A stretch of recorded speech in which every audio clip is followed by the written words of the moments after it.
commencé dans les années 76, quelque chose comme ça. Alors, voilà. 76, on a commencé par fabriquer le beurre fermier avec mon épouse. Et après, on s'est lancé dans la fabrication du fromage de Roquefort. Donc, dans les années 76. Mais bon, on a commencé très petit. On fabriquait 3 fromages par jour. Tout ça. On a commencé par les petits commerçants de Rocroi, tout ça. Il y avait Madame Fagard à l'époque qui nous envoyait des quantités. Il y avait la foire au fromage de Rocroi à l'époque. Hein. C'est un peu la foire au fromage de Rocroi qui nous a décidé à fabriquer le Rocroi. Après, on a eu la gare de l'Est, c'était la fête des Ardennes, la gare de l'Est, quand on présentait nos produits régionaux. Enfin, on avait un chiffre d'affaires de 40 000 francs, quelque chose comme ça. C'est pour Paris, quoi. C'était déjà bien, hein, le produit vendu, quoi.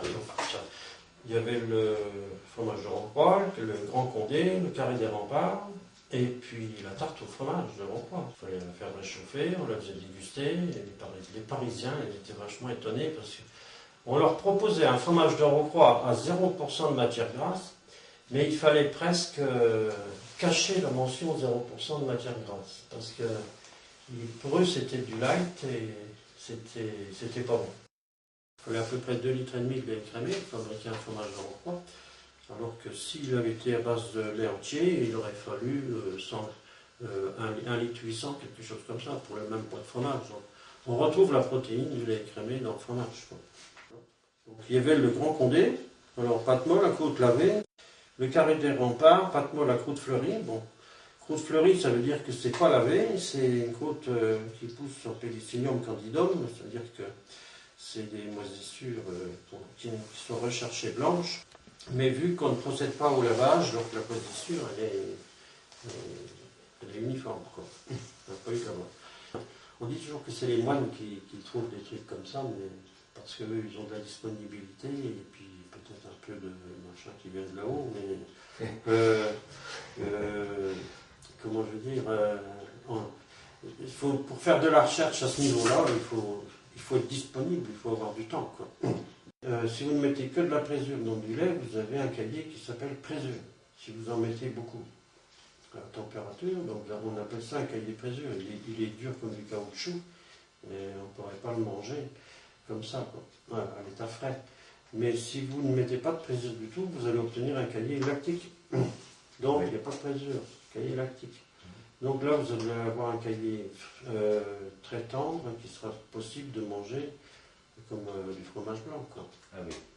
Donc, il faut arriver à négocier entre la présure, le côté présure et lactique. Donc, c'est ce qui fait les différentes sortes de fromages que vous trouvez en France. C'est ça, ça se mesure. Il faut intervenir avec la présure à un degré d'acidité connu. Donc, c'est ce qui fait la régularité de la fabrication. Mais les anciens ne se basaient pas sur des appareils comme ça parce qu'ils n'avaient pas tout ça. Ils avaient leur idée, le temps, l'orage, leur pifomètre. Mais c'était valable aussi. Hein, mais oui. bon, c'était réussi, c'était moins bien réussi. Ils fabriquaient des bons produits aussi. Puis les gens étaient peut-être moins compliqués aussi. Il y avait les fromages, ils les affinaient un petit peu chez eux. Il y avait des gens qui achetaient des quantités de fromage, ils les affinaient chez eux, ils les mettaient sous cloche. Quand ça coulait, ils les mangeaient. On a vu toutes sortes de raisonnements. Oui, c'est vrai. Il y en a même qui attendaient que les asticots arrivent. Hein. Mais bon, c'est des vieilles personnes. Ils avaient leur façon d'expliquer les trucs. Et c'était pas toujours facile à comprendre. Mais bon, il y avait Jacqueline Viau qui existe encore, qui ne faisait que d'affiner. On a affiné des quantités. Hein. Elle achetait les fromages blancs dans le village, chez tous les fermiers qui les fabriquaient blancs. Quoi. Ils le fabriquaient blanc, c'est-à-dire ils traillaient les vaches, ils emprisuraient le lait, enfin, ils écrémaient pour la crème, et puis ils emprisuraient le lait. Ils mettaient dans les moules, quand la coagulation était faite, ils mettaient dans les moules, et puis ils salaient le fromage, ils le retournaient, ils séchaient. À l'époque, ça se faisait dans les étables, hein. C'est pour ça que je vous dis, la DSV, quand on voit à l'époque comment ça se fabriquait, nous on n'a même jamais fabriqué comme ça, mais quand on voit la DSV maintenant, le chipotage qu'ils ont fait avec nous, ils seraient venus à ce temps-là, je ne sais même pas s'ils seraient rentrés. C'est ça. Alors, bon. Mais c'est vrai que même à l'époque, ça n'a pas dû faire mourir grand monde. Il y avait des gros affineurs qui faisaient que de l'affinage et ils vendaient. Oui. Des courtiers, qu'on appelle ça. Puis Oui. ils vendaient des œufs, du fromage, du beurre. Combien de temps il faut pour avoir un fromage blanc que vous puissiez leur donner ce fromage blanc? Ah ouais, pour avoir le fromage blanc, en 4-5 jours, il est fait. Il est fabriqué, salé, séché. Oui. 5-6 jours peut-être. Quel que soit le temps où il y a... Non. Ben, nous, on séchait dans une salle conditionnée. On avait une fromagerie avec un air conditionné. On arrivait à savoir combien de jours il fallait.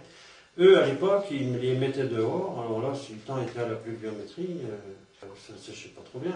Il fallait plus longtemps. Ou alors, ils les mettaient carrément à la cuisine, au-dessus de la cuisinière. Hein. C'était la méthode du temps passé. Il faisait du feu, puis il y avait les ésiaux au-dessus de la cuisinière, ils les mettaient sur des cueillettes. Là. Et il les retournait, séchait au-dessus du poêle, il les retournait pour ne pas qu'ils collent à la clé. Et puis quand il commençait à sécher, après il était bon pour mettre en cave ou pour vendre à ces courtiers-là. Ah, c'est ça. Le courtier, lui, il les mettait en cave.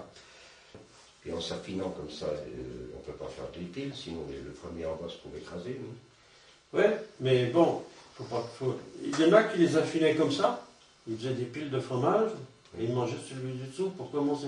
Ah oui. S'ils s'affinaient plus que les autres, parce qu'ils recevaient, ils étaient plus humides. Bon, mais ça, nous, on ne l'affinait pas comme ça. On les mettait debout l'un contre l'autre, mais pas en vertical, en horizontal. Quoi. Ils étaient mis debout à côté l'un de l'autre. Bon, dans le temps, on affinait sur les planches. C'était beaucoup mieux sur les planches, hein, parce que après, on a affiné sur les grilles en inox, mais on mettait un papier un peu imperméable, c'était pas plastifié, mais c'était un papier genre sulfurisé. Ah oui, parce que sinon il serait pénétré dans la grille inox et ça n'aurait pas été bien. Mais sur les planches, on faisait des plus beaux fromages qu'après. En fait, les fromages étaient meilleurs. Parce que la planche, elle avait pour rôle d'entretenir un ferment d'origine. Et il fallait retourner par paquet de fromage, on les décollait pour pas qu'ils se collent entre eux. Et on retournait quart de tour par quart de tour.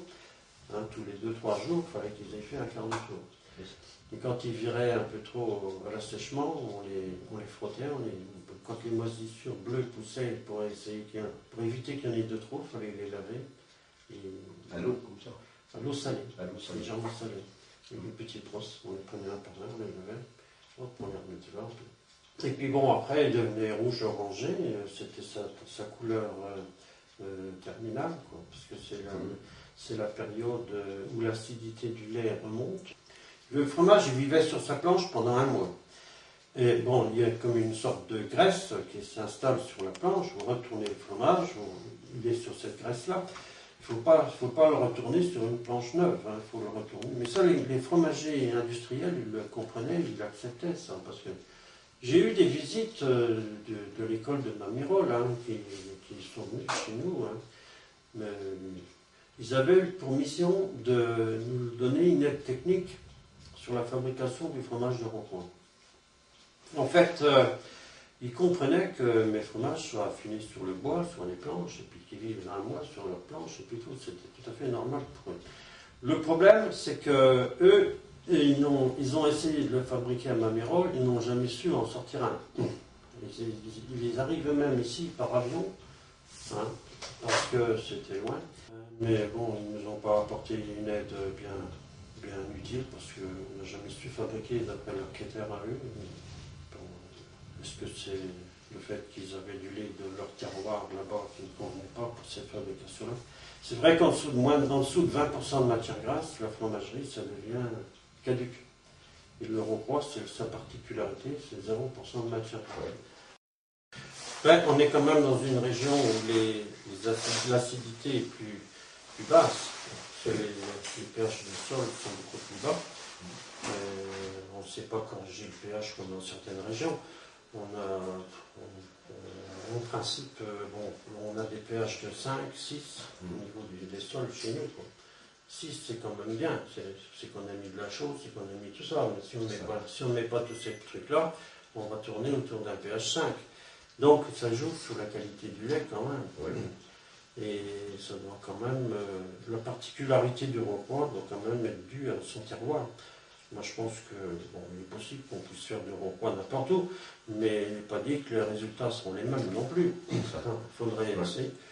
Ça c'est la protection de chaque terroir, et que c'est des choses qui devraient être gardées. Enfin bon, il y a des industriels anti-arrache qui ont fabriqué le fromage de Rocroi, ils l'appellent Rocroi, ils ont marqué Rocroi. Ah oui. Ils se sont appropriés le nom, et il n'y a personne dans nos élus ardennais qui a vu d'inconvénient. On est quand même dans des régions défavorisées, il pleut beaucoup, il fait froid. Par rapport à certaines régions, même pas loin d'ici, vous dépassez la nationale après Maubert, c'est plus le même pays qu'ici.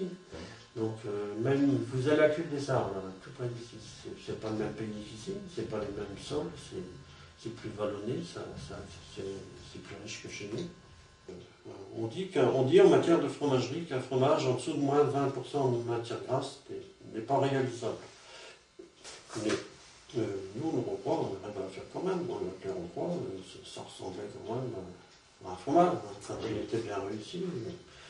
Oui. Et il est arrivé à l'affiner comme ça, quand vous le voyez comme ça, il est translucide. Celui-là, il vient de chez nous, ça ne peut pas être autrement. Mais pour la caméra. il est magnifique. Mais bon, c'était bon avec une tartine de beurre. C'est pas une question de régime, c'est une question d'avoir le Rocroi et puis typique d'ici. Oui. J'ai des gens qui en emmenaient partout. Ils venaient passer 3-4 jours à Rocroi, ils ne repartaient pas sans la fromage de Rocroi. Je venais en chercher pour l'offrir, moi. Ah oui, c'est ça. Donc ça avait un attrait touristique important. C'est vrai. Hein, mais bon, c'est arrêté.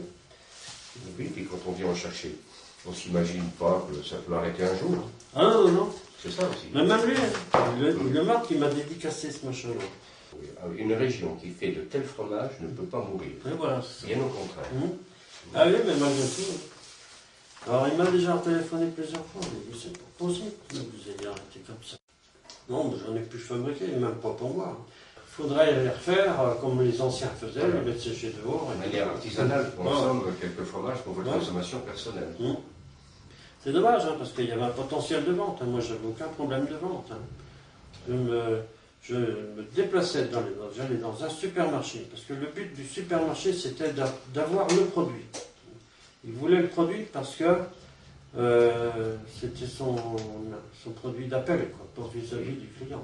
Ils prenaient une bonne marche là-dessus, parce qu'ils avaient des Rocroi à 12 francs le Rocroi, et ils les revendaient 16 ou 18 francs. Enfin, soit, toujours est-il que c'était pas le prix qui les dérangeait, ils voulaient le produit.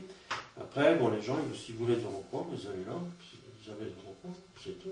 Je suis allé en acheter une fois à la pâtisserie. Rocroi. Oui, chez Marc. Ouais. Il a vendu une fois. Oui, lui, il en vendait, lui. Tout Rocroi, tu avais Montolini, il y avait ses spécialités, il y avait Pagar, il y avait Martin qui faisait ses pizzas, des super pizzas. Les pizzas chez Martin, c'était quelque chose. Il avait sorti un truc à lui. On avait ce qu'il fallait chez nous. Il y avait les Rocroi, le Grand Condé, et puis il y avait les chèvres de Maristérien. Oui. On pouvait faire un plat de fromage à Rocroi. C'est dommage qu'on s'est arrêté comme ça, parce que... Bon, oui, c'est sûr. C'est dommage pour les Ardennais aussi. Parce que si on continue comme ça à écouter un peu les conseilleurs européens, là, qui ne veulent plus de lait cru, qui ne veulent plus de ceci, qui ne veulent plus de cela, enfin, ça va être le système américain. Les Américains ne sont pas en meilleure santé que nous. À l'époque, les gens des régions mangeaient les produits de leur région. Les Rocroi, ils se mangeaient à Rocroi. Il y avait peut-être pas... Si, il devait y avoir le camembert de la vallée de l'Audry, fabriqué par Moreau. Il devait y avoir quelques fromages de Maroilles et compagnie. Et c'est pareil aussi, la zone d'appellation de Maroilles, on aurait pu rentrer dedans. Mais les élus ardennais à l'époque n'en ont pas voulu. Il y avait des gens... Ils ont toujours été anti-fromage. Je ne sais pas ce qu'ils ont, mais... C'est vrai qu'à Maroilles, on aurait pu avoir la zone. On aurait pu faire des choses à Rocroi. Mais bon, il n'y a jamais eu personne qui s'est inquiété de quoi que ce soit. Et puis bon, on n'est pas des gens à avoir des milliards de côté, hein, donc on ne peut pas dire on va fabriquer une usine et puis... donc, voilà, quoi. On aurait pu faire un atelier alimentaire, hein, enfin, fromage, bière, tout ça. C'est vrai. Ça, on verra ça ici à Rocroi, c'est magnifique, hein, C'est vrai. pour le tourisme. Hein. Ouais. On mettait une étamine à jambon sur la clé, hein, et puis on installait les moules l'un à côté de l'autre comme ça. Ça faisait 18 moules, 18 fromages. On remplissait les moules avec du lait caillé, et puis jusqu'en haut, hein, attention. Et le lendemain, c'était égoutté, ça descendait à peu près jusque là, et on enlevait les moules, donc il y avait tous les fromages qui étaient là, et puis on prenait une autre clé par-dessus, comme celle-là, hein, qu'on posait sur le fromage, sur tous les fromages, et on retournait. Alors ça, c'est la retourne. Après, il fallait démouler la clé dessous, enlever l'étamine et procéder au premier salage. Salage au gros sel, sec, parce que je choisissais un sel avec une granulation régulière pour pouvoir voir exactement ce qu'il fallait mettre, parce que dans les gros sels, il y a la moitié de poudre, et alors c'était très difficile à avoir la quantité à mettre, que là on savait exactement ce qu'il fallait mettre. Donc c'était un salage qui était basé sur une quantité de 2% et demi à peu près. Après, ces fromages-là, ils étaient ressalés une deuxième fois, le lendemain matin, 12 heures après. Ils avaient subi leurs 2 salages, et puis on les mettait à égoutter, encore un peu, une douzaine d'heures. Après, ils passaient au séchoir. Ça se passait très bien, moi j'avais aucun problème avec les supermarchés. J'avais les plus grands restaurants de Reims, les restaurants Boyer, tous ces trucs-là. Peut-être 7-8 ans avant, on m'avait dit, j'avais à Maroilles même, j'avais un collègue qui fabriquait du maroilles, il m'avait dit on va être embêté avec les listeria. Donc bon, c'est tout, à l'époque j'y croyais qu'à moitié, hein. Mais c'est vrai que ça a quand même venu par... On a quand même été embêté avec ça. C'est une bactérie qui est d'origine de la terre, ça provient de la nourriture de l'animal, et il se peut que ça se trouve dans le lait et dans le fromage. Bon. On peut même penser que cette bactérie-là, qui est une source pathogène, elle s'installe dans les milieux où l'hygiène est trop importante. Vous voyez, parce qu'il n'y a pas la concurrence des autres bactéries. Bon, il y a eu le coup de masse hein, avec l'année 2000, au passage de l'Europe. Les DSV se sont mis en devoir de faire la guerre, on les cru, et puis moi j'ai tombé en plein dans le mille, et puis voilà, la fabrication s'est arrêtée parce que je n'ai pas pu suivre financièrement. Il n'y a pas eu d'aide exceptionnelle pour mon cas. Pour que ça puisse atteindre une personne fragilisée, il faut qu'il y en ait à peu près plus de 10 000 unités au gramme. Donc vous voyez, c'est important, quoi. On n'a jamais eu ces taux-là, quoi. Donc, alors, il n'y a pratiquement jamais eu au-dessus de 100, donc ça n'a jamais été que des présences. Est-ce qu'on en a voulu au fromage de Rocroi pour le tuer? C'est possible aussi. Alors quand on vous dit qu'il y a des listeria dans la région, ben, les laboratoires ils vont trouver de la listeria, parce que s'ils n'en trouvent pas, ils remettent en culture et puis ils finissent par trouver. Et puis ils en trouvaient toujours, il fallait jeter les lots incriminés. Il fallait les jeter par voie d'équarrissage, donc encore payer pour jeter. Donc c'était quand même devenu très compliqué cette affaire-là. Alors ça m'a un peu écœuré. Et puis, le problème, je me souviens même avoir eu une discussion avec le directeur du laboratoire de Ardennes. Et puis, il me dit cette année on ne vous en trouve pas, mais l'année prochaine on vous en trouvera. Bon, quand vous voyez des raisonnements comme ça, j'ai pas peur de le dire parce que. Vous savez, moi j'ai vécu tout ça, c'est la vérité pure et simple. Mais bon, quand on sait que c'était pas si grave que ça, puis que maintenant on n'en parle plus, on se pose la question de savoir si un laboratoire est payé pour trouver ou pour chercher. Parce que si les fromages étaient contaminés, il ne fallait pas les vendre, surtout pas, parce qu'après il y avait un procédé de reprise du lot. Chez les commerçants, alors là, c'était carrément la publicité, la télé. Mais j'ai connu tout ça, les premières analyses qui ont été faites chez nous, quand ils ont trouvé des listeria, il fallait aller chercher les fromages. Hein. Il y a eu FR3, il y a eu tout ça.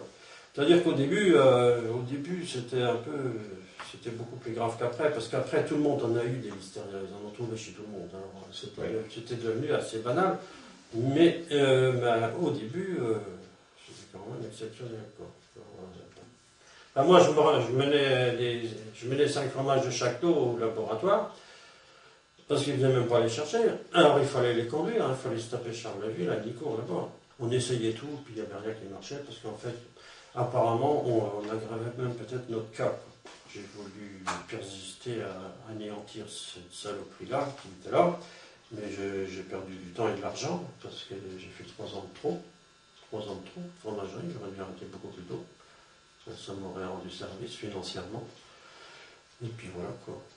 Et après, on a repris l'exploitation agricole, enfin, on l'a repris, on l'avait déjà, mais disons qu'on n'avait plus que ça comme moyen de revenu. Mais il y a eu quand même eu les problèmes agricoles. Et sur le plateau de Rocroi, c'est quand même pas mirobolant, l'agriculture chez nous. Disons que le Rocroi ne m'a pas apporté un souvenir très agréable. Si ce n'est que la passion de l'avoir fait pendant 25 ans, c'était bien, c'était des bonnes années. Parce que bon, le contact avec les gens, les foires, les marchés, toutes les belles foires de la région, tous ces trucs-là, c'était intéressant, c'était bien, quoi. Il a quand même fallu s'arrêter. Et puis, pas un très bon souvenir. Je vois les autres départements, quand il s'agit de cette listeria-là, les éleveurs étaient aidés quand même par le conseil général, les analyses payées, tous ces trucs-là, par le conseil général. Il y a eu un suivi technique, il y a eu tout ça dans le département de l'Aisne pour leur normal. Mais nous, rien. Moi, ils m'ont cassé les pieds, il fallait tout inox, il fallait tout carreler, il fallait tout. On avait fait déjà beaucoup de choses, on avait fait pratiquement tout ce qu'il fallait faire. Mais il faut croire que ce n'était pas encore suffisant. Alors, moi je trouve qu'ils ont été un peu sévères avec moi à cette époque-là. Bon, on a le moral quand même, hein. Le gamin va reprendre l'exploitation agricole, et puis il espère quand même en tirer un revenu pour lui vivre, mais ça ne sera pas